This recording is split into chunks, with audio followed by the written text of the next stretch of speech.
I was 12, maybe 13. The year blurs now, but the feeling doesn't.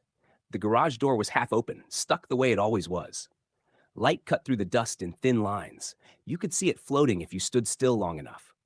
I remember standing there, hands in my pockets, staring at this mini bike like it had offended me personally. It wasn't impressive. Small frame, scratched red paint, chain a little loose, tires worn down more on one side. The throttle cable looked like it had been chewed on. It wasn't mine. Not really. It belonged to my cousin before he outgrew dumb stuff. That's what he said when he handed it to my dad like it was trash he didn't want to throw away himself. My dad didn't say much. He never did. He just nodded, grabbed it by the handlebar and dragged it into the garage. That scraping sound, that was the beginning. For weeks, the bike just sat there, leaning against the wall, silent, watching. Every time I walked past it, I felt something. Not excitement, more like pressure. Like it was waiting for me to make a decision I didn't know how to make. I wasn't a loud kid. I didn't break things. I didn't ask for much. I stayed inside my head a lot. School, home, repeat. I learned early how to disappear without actually leaving the room.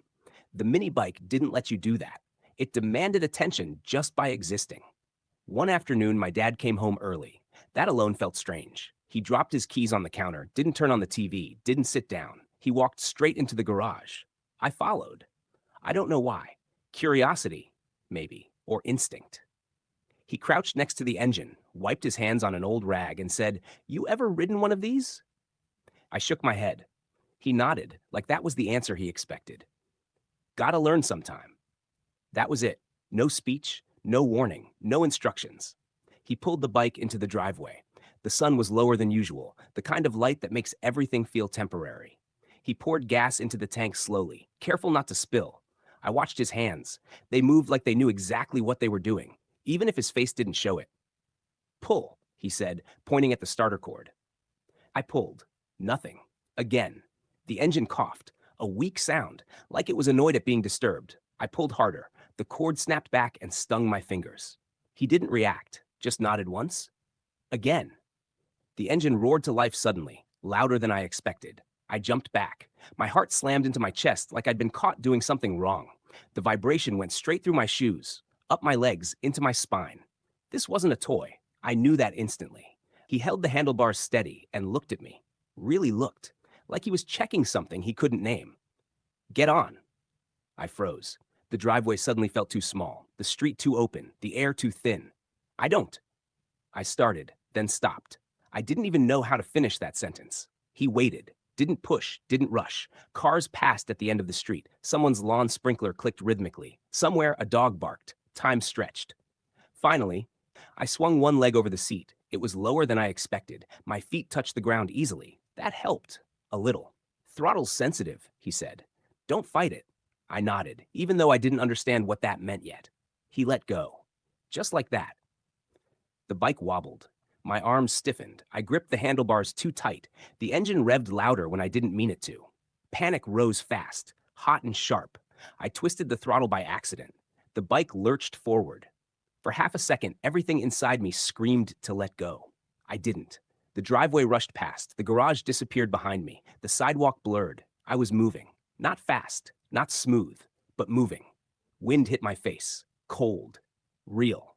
I didn't breathe until I reached the end of the driveway and slammed the brake too hard. The bike jerked to a stop, almost throwing me forward. I put my feet down and just sat there, hands shaking, chest tight, ears ringing. I expected my dad to yell or laugh or say something that would lock the moment into place. He didn't. He just stood there, arms crossed, watching. "Again?" he said. That became the routine. Every afternoon after that, the mini bike came out. Same driveway, same sun sliding lower, same quiet instructions. I fell. More than once, scraped elbows, bruised knees, a deep purple mark on my thigh that lasted weeks. I never cried. Not because I was tough, because something about that bike didn't allow it. Crying felt like admitting defeat, and I wasn't ready to do that yet. The neighbors started noticing. Kids my age leaned on their bikes at the end of the street, watching. Some laughed when I stalled. Some looked impressed when I didn't. I didn't talk to them. The bike became my. You stop thinking of the bike as something you ride. That shift happens quietly. One day you just realize you don't say, "I'll take the bike out," in your head anymore. You think, I'll go, and the bike is implied. The mornings start earlier without effort. Not because you set alarms, because your body wakes up already leaning forward, already halfway into motion. There's a chill some days, the kind that creeps through layers slowly. You don't rush to escape it. You let it sit on your skin. Let it remind you that you're here. That sensation still reaches you. You take longer routes on purpose now, not because they're scenic, because they require more attention. Uneven pavement, loose gravel, turns you can't take lazily. The bike responds differently when you're alert, smoother, quieter, as if it notices the respect. You think about how relationships work the same way. Machines, people, moments. They all behave better when you're actually present. One afternoon, you ride into a neighborhood you've avoided before, not intentionally, just unconsciously. Streets where nothing memorable ever happened. No anchors, no stories. You slow down. Let the bike idle low. Kids are playing somewhere. A ball rolls across the street. You stop and let it pass. A kid waves without thinking. You wave back. No exchange beyond that. It feels oddly significant. Not because it was special, because it wasn't. You realize how starved you were for normal moments. Moments without narrative, without weight. You park near a small park with uneven grass and tired benches. You sit. You don't scroll. You don't plan. You just exist in public without performing. The bike stands nearby, silent, unassuming. You think about how much effort you used to put into being understood, explaining yourself, clarifying, correcting impressions. The bike never misunderstood you. It only reacted to what you did, not what you meant. You start riding at night more often. Not late, just late enough, when stores are closed, when streets are emptier, when lights feel artificial but comforting. The city at night doesn't ask questions. It doesn't expect anything. It just hums. You notice your thoughts slow down at night. They stop racing. They line up, not neatly, but honestly. There's a stretch of road where the pavement changes texture. You can feel it through the tires, a low vibration that travels up your arms. You ride it every time now, just to feel the difference.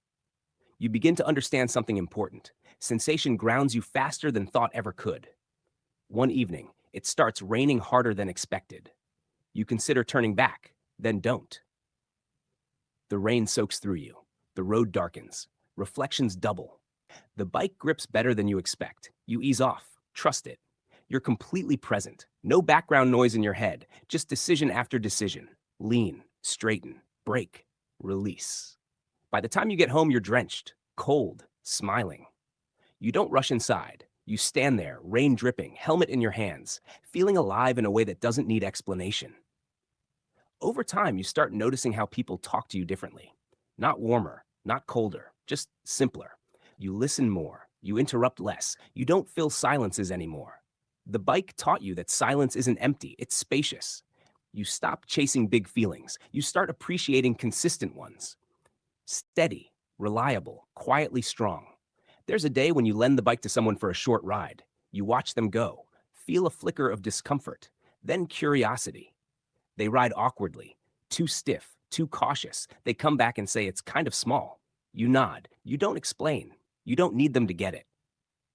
When you ride again after that, it feels more intimate, like returning to a conversation mid-thought. You notice wear marks you hadn't seen before, scratches, faded edges, signs of time. Instead of fixing them, you trace them with your fingers. They're evidence, not flaws. You start thinking about your own marks the same way. The hesitations, the missteps, the pauses. They didn't ruin you. They shaped you. One night, you stop on a bridge again. Same one as before. Different you. You shut the engine off and listen. Water below, wind above, your breath between. You realize you're not searching anymore. Not for answers, not for direction, not even for peace. You're participating. When you ride home, the city feels familiar without feeling small, like a place you finally understand how to move through. You park, you sit, you breathe. And it hits you then.